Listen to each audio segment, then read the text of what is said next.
Shalom sahabatku, kembali sebelum kita merenungkan kebenaran firman Tuhan di pagi hari ini, mari kita sama-sama berdoa. Bapa kami yang bertata di atas kerajaan sorga, puji syukur kami naikkan di dalam hadirat-Mu ya Tuhan. Pagi hari ini, kami mengucap syukur untuk nafas kehidupan yang masih Tuhan berikan untuk setiap kami. Sekarang, kami ingin kembali untuk mendengar dan belajar tentang kebenaran firman-Mu.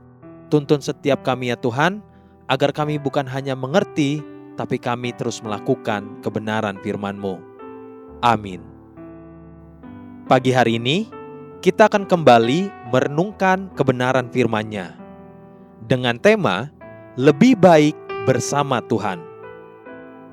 Mari kita buka Alkitab di dalam kitab Yesaya pasal 63, ayat 11 sampai ayat yang ke-14. Demikian firman Tuhan.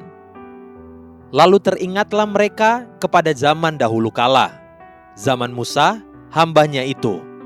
Di manakah dia yang membawa mereka naik dari laut bersama-sama dengan penggembala kambing dombanya?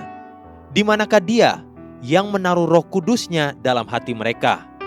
Yang dengan tangannya yang agung menyertai Musa di sebelah kanan, yang membelah air di depan mereka untuk membuat nama abadi baginya, yang menuntun mereka melintasi samudra raya seperti kuda melintasi padang gurun.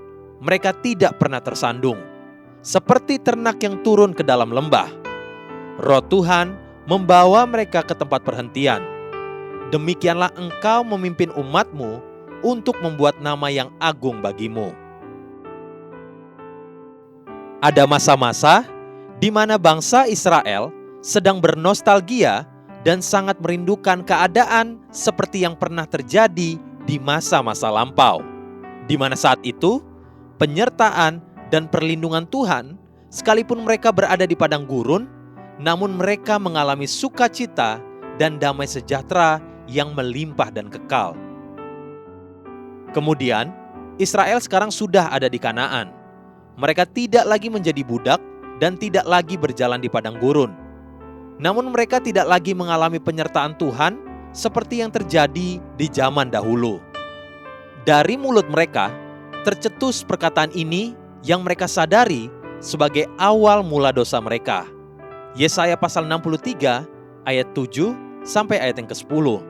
Aku hendak menyebut-nyebut perbuatan kasih setia Tuhan, perbuatan Tuhan yang masyhur, sesuai dengan segala yang dilakukan Tuhan kepada kita, dan kebajikan yang besar kepada kaum Israel yang dilakukannya kepada mereka sesuai dengan kasih sayangnya dan sesuai dengan kasih setianya yang besar.